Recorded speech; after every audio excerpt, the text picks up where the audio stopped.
अब आपको अपने देश में हम वापस लाते हैं और हमारे देश में एक राज्य ऐसा है जहां इस समय जमकर राजनीति हो रही है और उस राज्य का नाम है बिहार। बिहार में विपक्ष के नेता आजकल बड़े नाराज हैं, बड़े गुस्से में चल रहे हैं। तेजस्वी यादव आजकल इतने गुस्से में हैं कि कई बार वो शब्दों की मर्यादाओं को भी लांघ जाते हैं। तेजस्वी यादव चुनाव आयोग पर उनके वोट काटने का आरोप लगा रहे हैं। उनके दूसरे साथी राहुल गांधी भी कुछ ऐसी ही बातें कर रहे हैं और कांग्रेस और राष्ट्रीय जनता दल जैसी पार्टियां लगातार बिहार में वोटर लिस्ट रिवीजन का विरोध कर रही है। इस बीच चुनाव आयोग ने एक बड़ा ऐलान किया है। चुनाव आयोग ने कहा है कि अब तक किए गए वोटर रिवीजन के बाद बिहार में लगभग 35,70,000 मतदाताओं का नाम वोटर लिस्ट से हटाया जा सकता है। 35 लाख बहुत बड़ी संख्या है।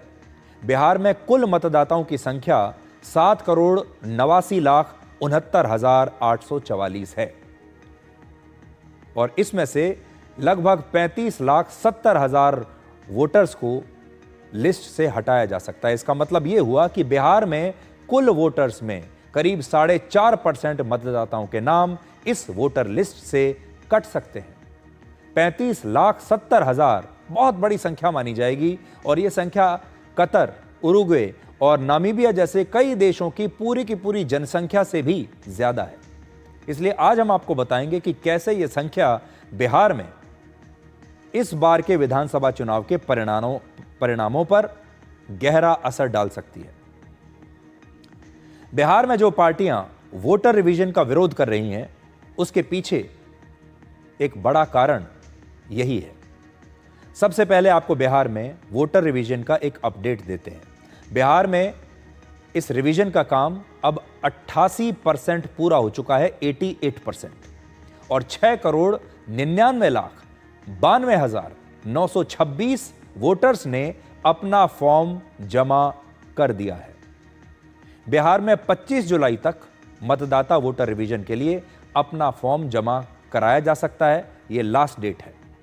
और चुनाव आयोग ने यह बताया है कि अब तक के सर्वे के बाद करीब 4.52% यानी 35,69,000 वोटर्स का नाम बिहार में मतदाता सूची से अब हटाया जा सकता है और अब तक 1.59% वोटर्स यानी 12,55,620 वोटर्स जो हैं वो इस दौरान जब रिवीजन किया गया तो मृत पाए गए हैं। तो संख्या पर आप नजर डालिए कि ये जो 35 लाख का ब्रेकअप है जो अब वोटर लिस्ट से हट सकते हैं, उनमें से लगभग 12.5 लाख तो ऐसे लोग हैं जो अब इस दुनिया में हैं ही नहीं, इसलिए उनकी वोट तो काटी ही जाएंगी। इनमें से 2.2% यानी 17,37,000 स्थायी रूप से बिहार छोड़कर कहीं और जाकर बस चुके हैं और 0.73% यानी 5,76,000 मतदाता ऐसे हैं जिनका नाम एक से ज्यादा जगहों पर वोटिंग लिस्ट में है। तो यह ब्रेकअप आपने देख लिया। चुनाव आयोग ने अब 35 लाख से ज्यादा वोटर्स का नाम हटाने का फैसला किया है। अब आपके लिए यह समझना जरूरी है कि यह किस तरह से चुनाव के नतीजों पर असर डालेगा। बिहार में आखिरी बार वोटर लिस्ट को अपडेट करने का काम बहुत पहले हुआ था, वर्ष 2003 में हुआ था। 22 साल के बाद बिहार में यह काम दोबारा हो रहा है वोटर रिवीजन का, और पिछले 22 वर्षों में बिहार में 5 लोकसभा चुनाव हो चुके हैं और 5 विधानसभा चुनाव हो चुके हैं।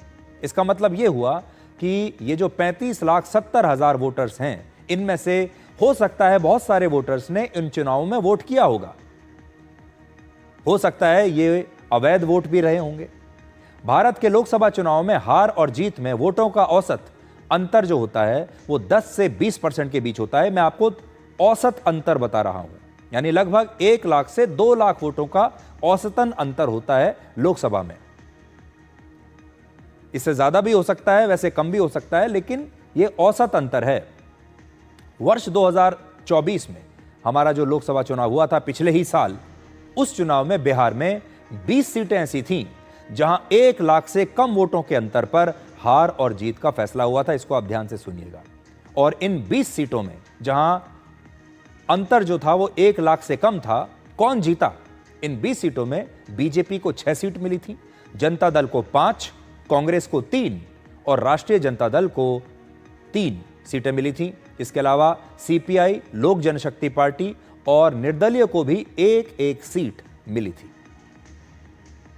तो अगर आप इसका डिस्ट्रीब्यूशन करके देखेंगे तो बीजेपी और जेडीयू का जो गठबंधन है, अगर आप उसे देखें तो 6 और 5 11 सीटें बीजेपी के गठबंधन को मिली हैं।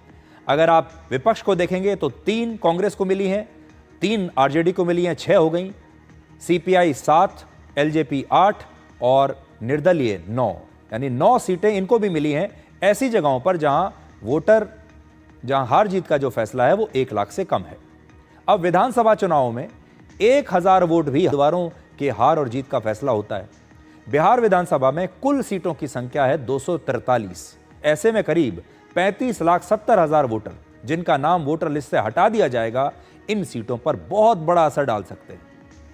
पिछला जो चुनाव हुआ विधानसभा का 2020 में, उसके नतीजों में 11 सीटें ऐसी थीं जहां 1000 से कम वोटों से हार और जीत का फैसला हुआ, जबकि 35 सीटें ऐसी थीं जहां 3000 से कम वोटों पर हार और जीत का फैसला हुआ और 52 सीटें ऐसी थीं जहां 5000 से कम अंतर से हार और जीत तय हुई। वर्ष 2015 अगर और पीछे जाएं तो 2015 के विधानसभा चुनाव में 8 सीट ऐसी थीं जिन पर 1000 से कम वोटों पर हार जीत का फैसला हुआ, 15 सीट ऐसी थी जहां पर 3000 से कम और 32 सीट ऐसी थी जहां 5000 से कम वोटों से फैसला हुआ। बिहार में कुल 243 विधानसभा सीट हैं। अगर हम 35,69,000 वोटों को बिहार की 243 विधानसभा सीटों में बराबर बांट दें तो हर सीट से औसतन 14,689 वोटर कम हो सकते हैं। और जो वोटर्स हटाए जा रहे हैं, अब वो किस पार्टी के समर्थक थे, वो किस पार्टी को वोट देते, ये बताना बहुत मुश्किल है। इसलिए यह भविष्यवाणी करना भी बहुत मुश्किल है कि इन वोटर्स को हटाने से किस पार्टी पर कितना असर पड़ेगा, किसे कितना नुकसान होगा, कितना फायदा होगा। ऐसे में सवाल यह है कि आखिर इसे लेकर राहुल गांधी और तेजस्वी यादव जैसे नेता ही इतने परेशान क्यों हो रहे हैं? क्या उन्हें ऐसा क्यों लग रहा है कि ये जो 35 लाख वोट कम हो गए हैं, इनसे उन्हीं को नुकसान होने वाला है? और दूसरी बात यह भी है कि अगर पिछले साल ही लोकसभा का चुनाव हुआ है, इस बात को भी चेक करना चाहिए कि इन 35 लाख अवैध वोटों में से कितने वोट पिछले साल लोकसभा चुनाव में पड़े थे और वो कैसे पड़े। यह भी देखना चाहिए कि इससे पीछे के जो चुनाव हुए हैं उनमें भी कहीं ऐसा तो नहीं कि जो लोग जिंदा ही नहीं हैं उनके नाम पर भी वोट डाल दिए गए हों, जो लोग वहां रहते ही नहीं हैं उनके नाम पर भी वोट डाल दिए गए हों। कहीं ऐसा तो नहीं कि हमारे देश में ये एक बहुत बड़ा बिजनेस मॉडल बन गया है अलग अलग पार्टियों का। ये सारी बातें वो हैं जो जांच का विषय हैं। आज हमने कुछ आंकड़े आपके लिए निकालने की कोशिश की है, लेकिन अभी इसमें और गहन जांच की आवश्यकता है। हम और ज़्यादा रिसर्च करके ये आंकड़े आपके सामने लाते रहेंगे।